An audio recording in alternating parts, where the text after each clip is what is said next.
እግዚአብሔር አምላክ እንዲያስተምረን እግዚአብሔር አምላክ እንዲያስታጥቀን በእግዚአብሔር ፊት ጥቂት ጊዜ እንጸልያለን። እግዚአብሔር በዚህ ቃል ለግላችን፣ ለሕይወታችን፣ ለምድራችን እግዚአብሔር ለሚመለከቱት ሁሉ ሕይወት እንዲሆን ቃሉ ደግሞ ፍሬ እንዲያፈራ እግዚአብሔር አምላክ እንዲረዳን በጌታ በኢየሱስ ስም እግዚአብሔር ፊት እንጸልያለን።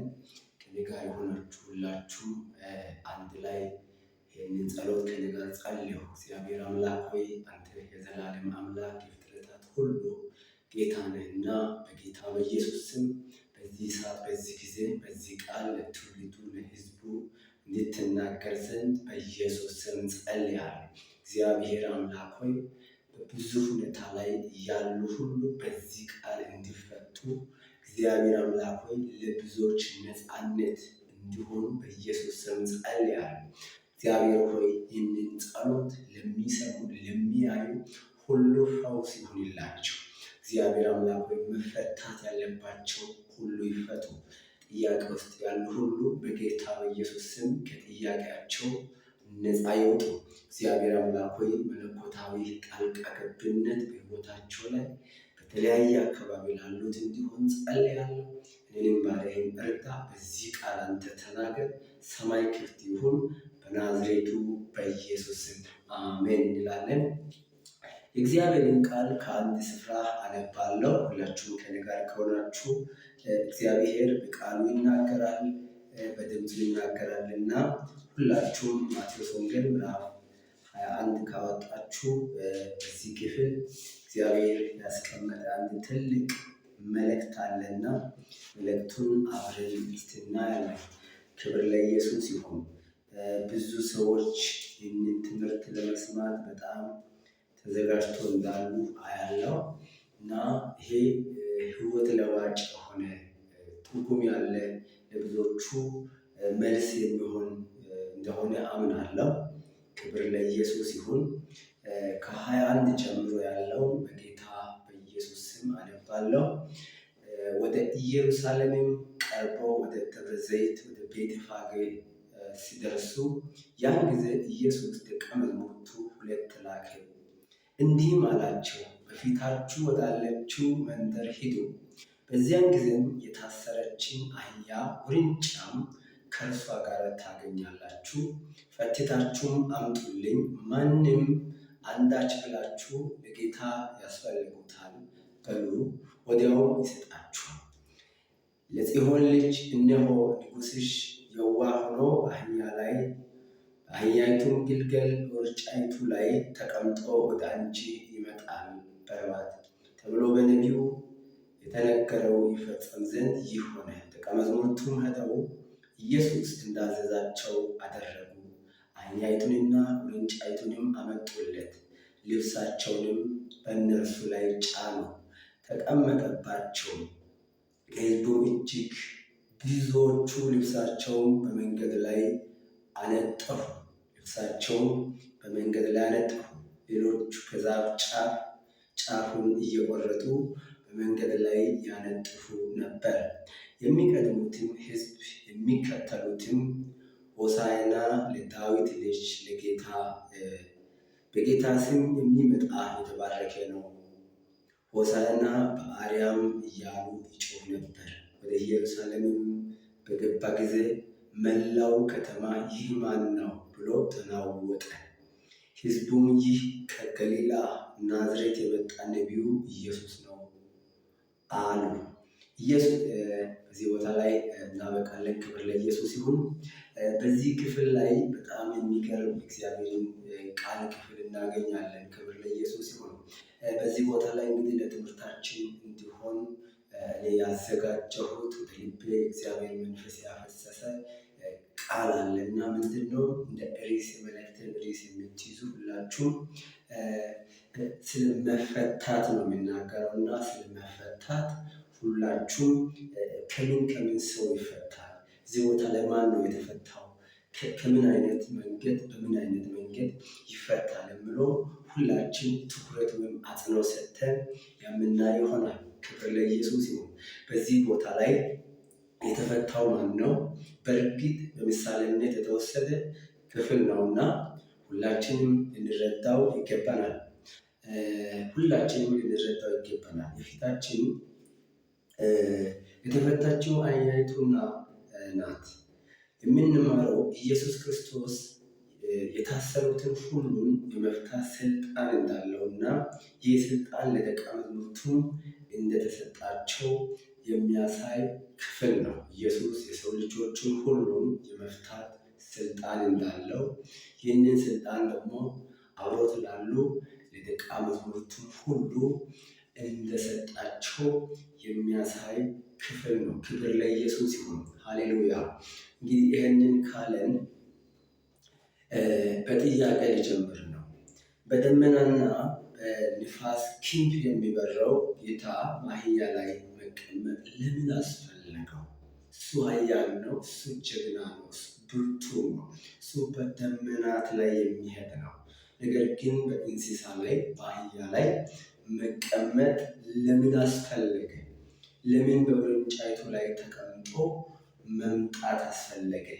እና አንደኛ የዚህ ዋና መሰረት ሊሆን የሚችለው ትንቢቱ ሊፈጸም ዘንድ ይገባልና ትንቢቱን ለመፈጸም ነው። ዘካርያስ ምዕራፍ 9 ከቁጥር 9 ላይ አንቺ የኢየሩሳሌም ልጅ ሆይ እልል በይ፣ እነሆ ንጉሥሽ ጻድቅና አዳኝ ሆኖ ትሑት ሆኖ በአህያይቱም ግልገል በውርንጫይቱ ላይ ተቀምጦ ወደ አንቺ ይመጣል ይላል። ክብር ለኢየሱስ ይሁን። ሃሌሉያ። ስለዚህ የመጀመሪያው እና አንደኛው ትንቢቱ እንዲፈጽም ነው። ሁለተኛው አህያ የሰላም ምልክት ስለሆነ ነው። ኢየሱስ የሰላም ሰባኪ፣ የሰላም ንጉሥ ነው። ስለዚህ አህያ ላይ መቀመጡ የሚያሳየው እሱ የሰላም ንጉሥ መሆኑን የሚያሳይ ክፍል ነው። ክብር ለኢየሱስ ይሁን። በአህያ ላይ ተቀምጦ ጦርነትን የሚያውጅ የለም። በአህያ ላይ ተቀምጦ ጠላቱን ወቅቶ የሚያሸንፍ የለም። በአህያ ላይ ተቀምጦ ለጦርነት የሚነሳ የለም። ለጦርነት ፈጣን የሆኑ እንስሳት ያስፈልጋሉ እንጂ አህያ አያስፈልግም። ስለዚህ ኢየሱስ የሰላም አለቃ መሆኑን፣ የሰላም ሰባኪ መሆኑን፣ የምስራች ሰባኪ መሆኑን የሚያሳይ ምልክት መሆኑን ነው። በሶስተኛ ደረጃ ይህ ኢየሱስ ኃያል የሆነው ብርቱ የሆነው በደመናት ላይ በንፋሳት ላይ የመብረር ስልጣን ያለው በአህያ ላይ መቀመጥ ለምን አስፈለገው ካላችሁ፣ በሶስተኛ ደረጃ አህያ ታጋሽና መከራን ሁሉን ቻይ የመሆኑን ምሳሌ የሚያሳይ ስለሆነ ኢየሱስ ታጋሽ መከራን ሁሉ ቻይ መሆኑን ለማሳየት የተወሰደ ክፍል ነው። ክብር ለኢየሱስ ይሁን። ዛሬ በጣም እግዚአብሔር እያስተማረን ነው። እንግዲህ የተቀበልነው ወንጌል፣ እንግዲህ የምናገለግለው ወንጌል፣ የዳንነው ወንጌል በጣም ታጋሾች የሚያደርገን፣ መከራ ቻዮች የሚያደርገን፣ በጣም የሰላም ሰባኪዎች፣ የሰላም ሰዎች የሚያደርገን እንደሆነ ከዚህ ክፍል እናያለን። ክብር ለኢየሱስ ይሁን። ሌላኛው ዘንባባ አነጥፈው ተቀበሉ የሚል ቃል አለና ለምን ኢየሱስን በኢየሩሳሌም ከተማ የነበሩ ሰዎች ዘንባባቸውን አነጥፎ ሁሉ ሰው ከፊቱ ላይ ሆኖ ለምን ተቀበሉ? ይህ በጣም የሚያመሰግነው በአይሁዳውያን ዘንድ ዘንባባ ማንጠፍ ማለት የማመስገን ምልክት ነው። እያመሰገኑ ነው የተቀበሉት። የማመስገን ምልክት ነው። ሌላኛው ዘንባባ እሾሃማ ነው። እንግዲህ ዘንባባ ላይ እሾህ አለ። ስለ ዘንባባ የምታውቁት እሾሃማ መሆኑ አንደኛ ኃያል መሆኑ ወይም የኃያልነት ምልክት ነው የሚያሳየው። ኃያልነት እያሉ ሌላው አሸናፊ መሆኑን የአሸናፊነት ምልክት ነው የሚያሳየው።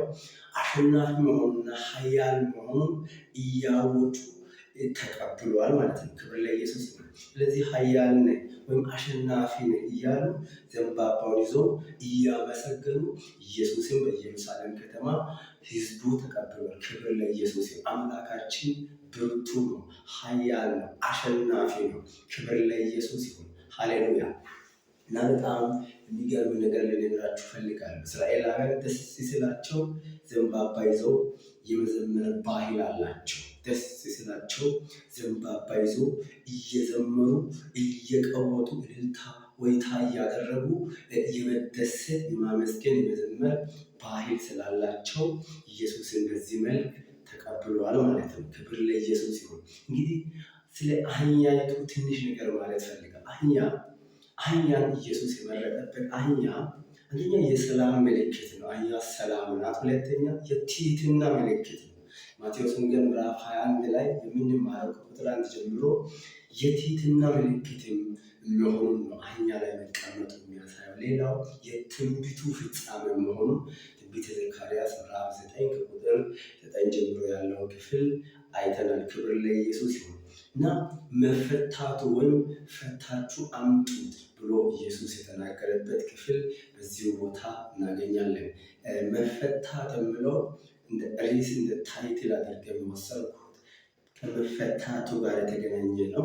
ችን ውርንጫ ወይም አህያይቱ ፈታችሁ አምጡት ነው ያለውና ይህ መፈታቱ ከሲኦል የሚማቀቁ የአዳም ዘር ሁሉ የሚፈቱበት ጊዜ መድረሱን የሚያሳይ የሚያመለክት ክፍል ነው። እነዚህ አህዮች በወንበዴዎች የተወሰዱ መሆናቸው ይሄ የአዳም ዘር በወንበዴዎች በዲያብሎስ የተወሰዱ መሆናቸውን የሚያመለክት ነው።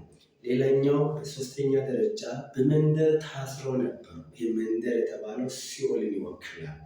በሲኦል ታስሮ የነበሩትን ነው የሚወክለው። እንግዲህ አህያይቱ በመንደር ነው የታሰረችው። ስለዚህ መንደር የተባለው ሲኦልን ይወክላል። ሐዋርያት እንዲፈቱ ወይም ሄዶ እንዲያመጡ የታዘዘው ለሐዋርያት የመፍታት ስልጣን መኖራቸው የሚያሳይና በክርስቶስ በሚያደርጉት ድርጊት የማይጠየቁ መሆኑን የሚያሳይ ክፍል ነው። ክብር ለኢየሱስ ይሁን። በጌታ በኢየሱስ ስም በክርስቶስ የዳንን ሰዎች ሁላችን ክርስቶስ የሰጠን ስልጣን፣ የመፍታት ስልጣን፣ የማሰር ስልጣን፣ የማስለቀቅ ስልጣን ለሁላችንም ተሰጥቶናል። ክብር ለኢየሱስ ይሁን። የአህያይቱና የውርንጫይቱ እዚህ ቦታ እንደሚል ቃል አህያይቱ አለች፣ ውርንጫይቱ አለች። ይሄ የአዳም ልጆች ምሳሌ ነው። አዳም አህያይቱና ውርንጫይቱ የአዳም ልጆች ሁሉ ምሳሌ ነው። ሌላው በኃጢአት የመታሰር ምሳሌ ነው። በዚህ ቦታ ላይ የታሰሩት ሌላው የአዳም ዘር በኃጢአት ሰንሰለት መታሰሩን የሚያሳይም ክፍል መሆኑን ከዚህ ክፍል እንረዳለን። ክብር ለኢየሱስ ይሁን እና ወንበዴዎች የተባለ ክፍል አለ።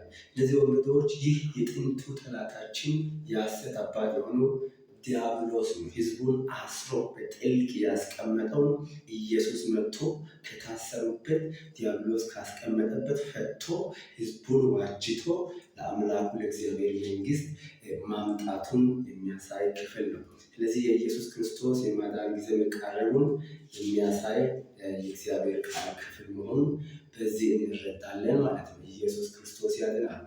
ሌላ የመጨረሻ ሌላችሁ የሚፈልግ አንድ ፍሬ ነገር አለ። ፖይንት የሆነ ቦታችን የሚገነባ ክፍል አለ እና ብዙ አህያዎች እያሉ በዚያ አካባቢ አህያዎች እያሉ የታሰረችውን አህያ የመረጠበት ምክንያት ለምን ኢየሱስ የታሰረችውን አህያ መረጠ?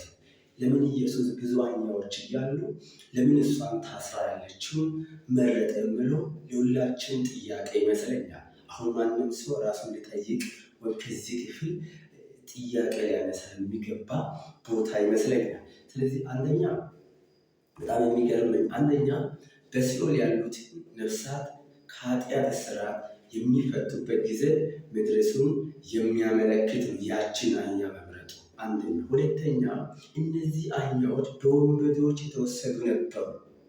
በመንደር የታሰሩ በወንበዴዎች የተወሰዱ ነበሩ። ስለዚህ ነው ጌታ ኢየሱስ ለደቀ መዛሙርቱ ማንም አንዳች ብላችሁ ለጌታ ያስፈልጉታል በሉ ያለው። ምክንያቱም ባለቤት መጣ ማለት ባለቤት መጣ ሲባል ወንበዴ ይደነግጣል። ጌታ ኢየሱስ ክርስቶስ ሊፈታን ሲመጣ፣ ጌታ ኢየሱስ ሊያድነን ሲመጣ፣ ተናጥቆ ሊያወጣን ሲመጣ ወንበዴ ወይም ሰይጣን ይፈራል፣ ይደነግጣል ማለት ነው። ክብር ለኢየሱስ ይሁን። እግዚአብሔር አምላክ በዚህ ቃል ይባርከን። በጌታ በኢየሱስ ይህንን ቃል የተመቻችሁ እንደዚህ አይነት ትምህርት በደንብ የምትፈልጉ ተከታታይ ትምህርቶች ይኖሩናል። ከእኔ ጋር አብራችሁ ትቀጥላላችሁ። እግዚአብሔር አምላክ ይባርካችሁ።